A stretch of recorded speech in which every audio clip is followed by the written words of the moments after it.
Wow, yeah, it's that time of the year again already. Time flies, and apparently so do many games. They're out there in a minute and canceled the next. That's one of the reasons that we decided to create this Best Free Games Awards and Best Upcoming Games of 2017. But the actual title should be something like Best Free Online Games, Stupid Blunders, and Weird Shit Awards of 2016, and Top Upcoming Games of 2017 that may end up getting canceled or delayed into 2018 or never see an English release ever. And I don't think it sounded quite as catchy though. Anyways, let's begin, but remember this, we're only including games released during 2016. Paid early access, alphas, betas, or official launches. And weird stuff that happened recently, or still going on. Yeah, with that in mind, let's go.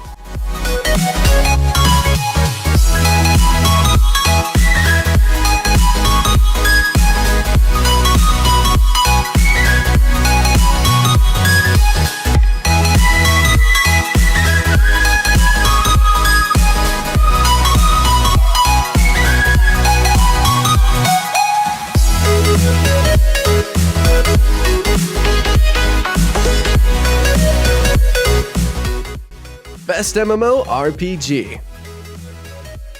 Blade & Soul is far from being developed in 2016, but since this was the year of the Western release and we got a few updates that made the game catch up quite a bit, we've got to call it a 2016 game. Taking a look at the competition, we have to say that it was kind of a very weak year for MMORPGs, with Black Desert Online cheating on us and going bye to play, and so considering that a couple of anticipated MMORPGs are only going to officially launch during 2017, that didn't leave us much choice. Blade & Soul is our free-to-play MMORPG of 2016, and it totally deserves the award.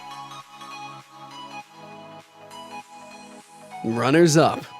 So what about Revelation Online? A few of you scream from the top of your lungs? Well, considering that it's still going through a few betas and that the first test was actually kind of a crazy jumble of Chinese and English languages, but mostly Chinese, we want to play it a bit more and see it mature so that it can actually prove itself, and then we'll talk. Same thing goes for Mu Legend. Apart from the fact that the first global beta was actually pretty polished, gave us a nice first impression of the Diablo-like action RPG. Now, one MMORPG that was actually released, or shall we say entered open beta, is the very decent Gotta Tame Them All Riders of Icarus, a typical but competent MMORPG that could keep you busy for a while. Best Shooter. For a few of you who are still thinking about the controversy between Paladins and Blizzard's Overwatch on who cloned who, let's remind you that shooters like these have existed for a long time, with one obvious inspiration being the timeless classic Team Fortress 2. So let's skip over that and acknowledge the quality in both games, but focusing on the free one, Paladins from Hi-Rez. Following on the footsteps of the acclaimed Smite, the studio managed to take player feedback into account and converted the game into something more of an action MOBA, lessening the prominence of the card elements. The result is a faster, more furious shooter that didn't really have much competition released during 2016. Runners-up. There really wasn't much to highlight this year, honestly, so let's give a big thumbs up for the unlikely Ghost in the Shell First Assault Online. A pretty decent, fun, and completely unoriginal shooter that you should try if you like the anime or first-person shooters. Best MOBA.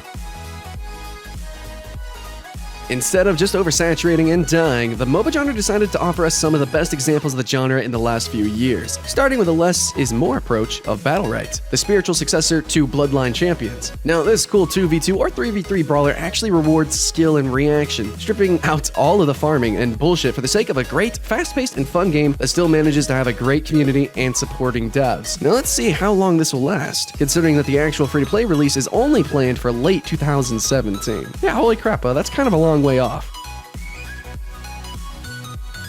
Runners-up. It was a good year for MOBA fans who want to try something different. Now, Paragon is the high-tech, top-graphic choice for fans of realistic looks, so to speak, and went through a revolution with the Monolith update, making the game faster and more action-packed. Gigantic is the cartoonish game of the bunch, but it still impresses with the fast-paced combat, gameplay, and the clever Guardians idea. Now, as for Master, don't let the top-down view fool you. It's as much an action RPG as it is a MOBA, as it includes a deep co-op campaign with popular NC-soft characters. In all three games, pretty good. Best Action Game. It's not a great year for proper badass action games. Instead, we got a few of the slow-paced and more tactical kind. It wasn't difficult to find a proper winner in this category, as Crossout is the kind of game that doesn't have much competition. It's a vehicle combat game that would make Mad Max proud, with the added bonus of a robust customization system. Crossout looks good, it plays well, and hopefully will have enough depth to keep it interesting for a long time. Runners up.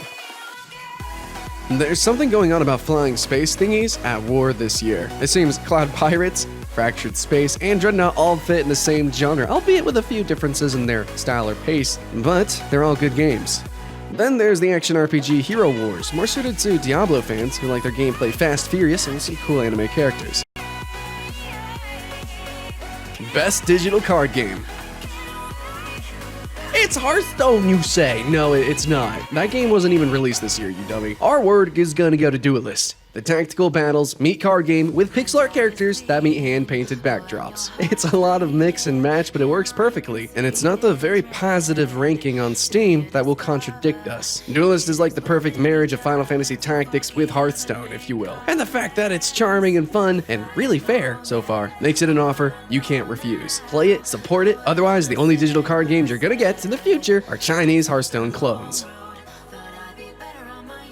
Runners up. Speaking of Hearthstone clones, if you're gonna do it, then do it right. That's exactly what happened with Shadowverse, a cool card game that started on mobile and for some reason, unconceivable reason, actually looks really good and plays great on PC. Go figure. Then there's Gwent, the Witcher card game, which is, well, it's Gwent, as you probably know by now, but it's evolving. Yeah, it's got 10-hour single-player campaigns, high production values, and 3 lanes for each player, which should make things pretty interesting. And finally, let's highlight the Elder Scrolls Legends, just because it's Elder Scrolls. It's Bethesda, and it's looking pretty good. Best graphics. Look at that sweet Unreal Engine 4, man. Paragon is Epic Games showing the world what the engine can do, and proving that free-to-play games don't have to look like they come from 2005. Sure, yeah, it's easier to make your game look this good when it's not an MMORPG, but never underestimate the work that each of the characters in Paragon requires. Watching these slow-motion replays all can be a thing of beauty. Runners up. The way that graphics in this fantasy epic managed to stand the test of time are proof of the talented artist that brought the amazing creations of illustrator Hyung-tae Kim to life. Blade & Soul has a few competitors trying to look like it, but not a single one of them was yet capable of surpassing its inspiration. Best artwork. One of the best things, if not the best, about Tree of Savior is its original artwork, which is used for promotional materials, but also as in-game portraits and even as the guideline for the cute, retro-looking characters. Art director Maggie has a style of her own, doing sexy without being, smutty, with intricate detail and a color palette, or maybe lack thereof, that helps to shape its unique identity. Truly, some of the astonishing talent on display, and even if you don't like the game, you cannot deny the charm of the artwork. Runners up. Gigantic has this undeniable Legend of Zelda Wind Waker feel to its visuals and completely succeeds at what it intended. Crisp, clear characters, expertly painted, and with a unique identity. Heroes or guardians, and most if not all of them will bring a smile to your face. On the other hand, there is League of Angels 2 if you prefer that kind of smutty and revealing artwork that is brilliantly created, but seems to follow the same kind of template through all of its angels, you know what I'm saying? Bikini-clad girls with a fantasy touch such as a staff or magic thingy. Definitely good if uneven design, but don't get us started on the actual gameplay. Best, is it gonna become free-to-play during 2017? We curled into a corner and cried for a few weeks when we got this damned press release stating that Black Desert Online will launch in early 2016 as a premium service. We felt nausea, headaches, tremors, all that stuff. How could this be actually happening? Well, less than a year later, and many "it's pay to win" outraged cries, some promotions brought the price down to a tasty $5 number. And it's difficult to resist if you like this beautiful MMORPG, what it has to offer, but it kind of also gives us a feeling that sometime, maybe during 2017, Kakao Games is gonna switch the business model to free to play. The initial hype is dead, sales are probably lowish, and a new flood of players would surely result in an exceptional increase in cash shop revenue. It could happen during the summer, but this is just our guess. Runners up. We're not quite sure what Gearbox is up to with Battleborn, a shooter MOBA that got its ass kicked by Blizzard's Overwatch and Hi-Rez's Paladins. It's not a bad game though, but it's not particularly great either, and seeing the player base declining, or really a peak of 420 players last time we checked in late December, and the game dying a slow death is certainly worse than trying its luck with free-to-play. As for the Elder Scrolls Online, it's actually performing pretty nicely, and since it dropped the mandatory subscription, so it's not like it's gonna become free in the near future, it's just that we wouldn't mind seeing it happen. Just don't hold your breath. Best Cosplay. Now, if there's an arbitrary category award, then this is probably the one. In fact, we added it mostly because we love the work of Spiral Cats, a cosplay team from South Korea. It's pretty much Tasha and Doremi, and they work on covers of a lot of free-to-play games. From Cabal Online to Echo of Soul, League of Legends, MapleStory 2, Lost Saga, Civilization Online, Dungeon Fighter Online, and really the list kind of goes on and on. In one word, they would be described as lovely. In other words, they're sexy, but it all works because they're awfully talented cosplayers.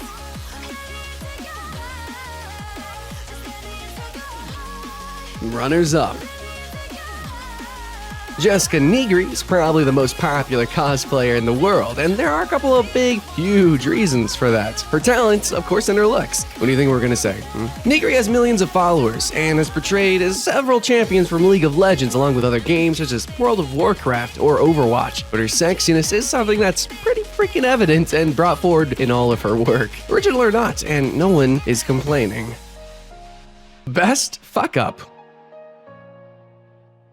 Yeah, Tree of Savior had one of the messiest launches of any MMORPG ever. The so-called Ragnarok Online spiritual successor could have used a few more months or years in development, as it launched with a lot of bugs. So much bot spam and so many issues that when you thought it would all get better in just a few weeks, maybe. Now, IMC Games decided to temporarily stop accepting new players to fix the issues regarding server stability, client-side lag, and other stuff. This lasted for a month, and when you think it would maybe improve the game, it still has actually a lot of issues and a mixed rating on Steam. We would call Tree of Savior a diamond in the rough though, but we're not sure anymore if the team is capable of tapping into its full potential. Runners up. It's not the first time that Trine Worlds had some trouble with an Arcade update, but Revelation was quite the mess. The studio failed the promised update day, and then there was some drama concerning the number of fresh start servers, among other things. So here, have some compensation packages, and it'll just be forgotten soon, right? Then there's Atlas Reactor. Incidentally, another Trine Worlds game, which was announced as free-to-play, but then was buy-to-play, and just a few months later turned into a game that's free again, but with some limitations. Someone really couldn't make up their minds, huh? Best fail.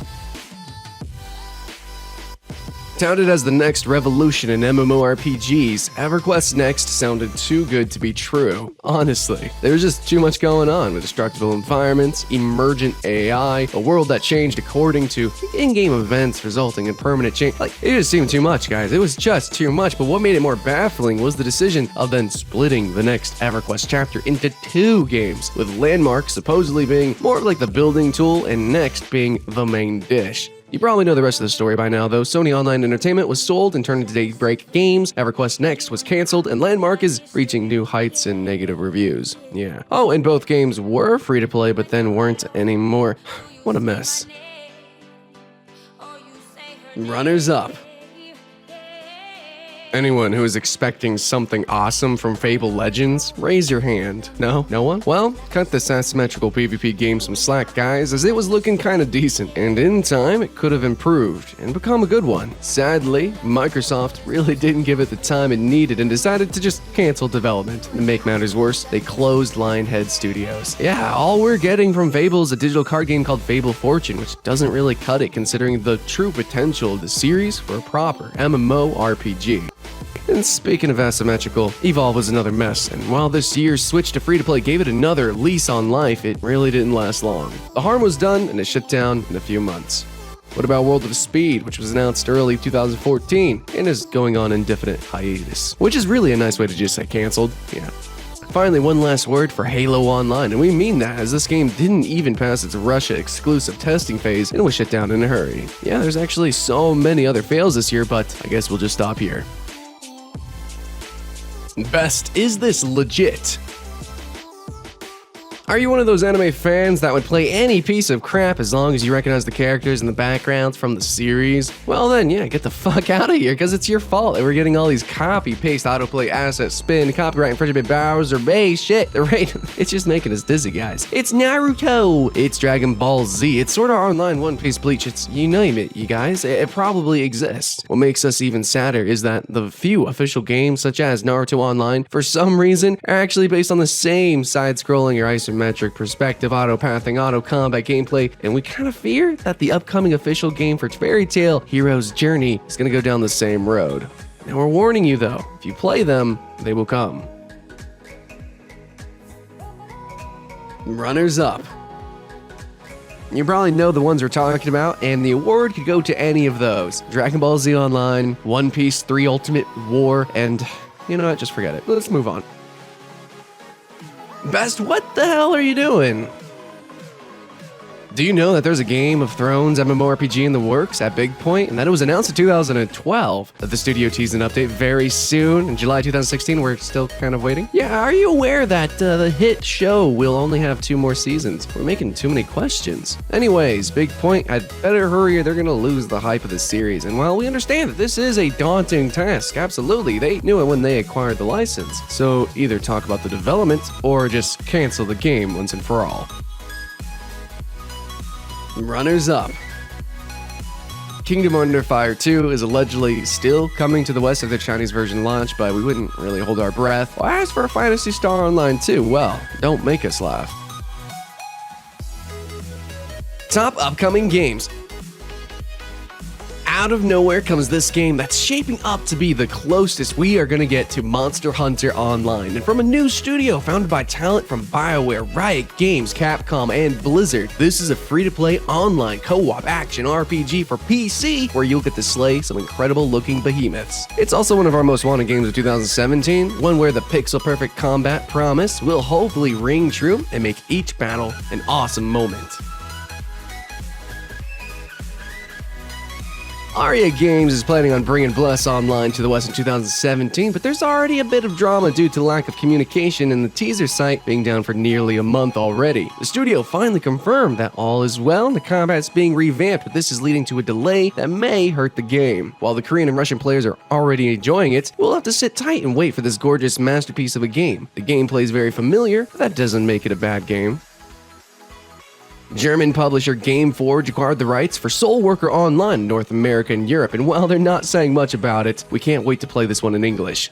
It's a stunning online action game with really cool characters and girls wearing tiny skirts. Yeah, we call that a major plus in case you were wondering. Oddly enough, there isn't much like this one around, especially with this kind of quality. It's not just senseless action. You can decorate your room with a jacuzzi and stuff. Pyria Chronicles is back from limbo and apparently on the right track. It's just not the sandbox aspect and player-driven economy that sounds appealing, albeit kind of risky. It's the quality, the anime graphics, and how it still has time to get us into some card-fueled battles. It's probably still a year or two before there's any decent feature-complete version out there, so let's not rush the devs. Yeah, we don't want another Tree of Savior blunder, you know? And the ones where you go, it sucks, but it has so much potential? Yeah, instead of, what a great and polished and complete game. Now, what else can we say about Lost Ark that you don't know already? It's shaping up to be an MMORPG that we wanted for years, and while no official English release was announced yet, there are hints that it is bound to happen, such as an English folder already found in the Korean beta. First impressions are favorable, but let's wait for further tests and more content before we say that this is a game to look out for in the next couple of years. If you are a hack and slash fan, but not exactly in love with Lost Ark, then that's probably because you're expecting Lineage Eternal. While using a somewhat similar template, this is a very different offer because of the Eternal's team system, where you select a team of 4 and switch between them accordingly to challenge the rules of the game, with the remaining heroes controlled by the AI. This one is gonna be big, both for Lineage fans and newcomers. Hi-Rez Studios is taking a shot at Duelist and a few more with the turn-based strategy and card-collecting game Smite Tactics. It's not the studio's expertise that will make this one a solid offering, it's also the strength of the Smite franchise and the rich background and characters that the acclaimed MOBA will lend to this one. If they manage to get the balance right and throw in a few engaging competitive modes, then this could be a massive time sink.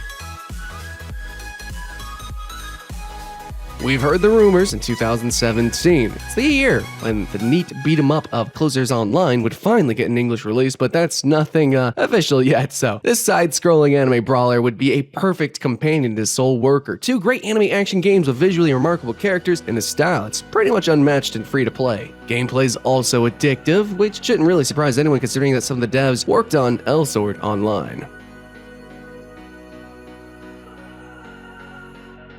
Maple Story 2. It's not making big waves in Korea, but that doesn't mean it won't grow with time. Fairly different from the original classic, yeah. This sequel goes for an isometric viewpoint and tile-based game world, but still offers plenty of activities and mini-games, as well as a housing system. Great news is that Nexon's probably going to be working on a 2017 English release, judging by a job offer, so the odds of this actually coming to North America and Europe are actually pretty high.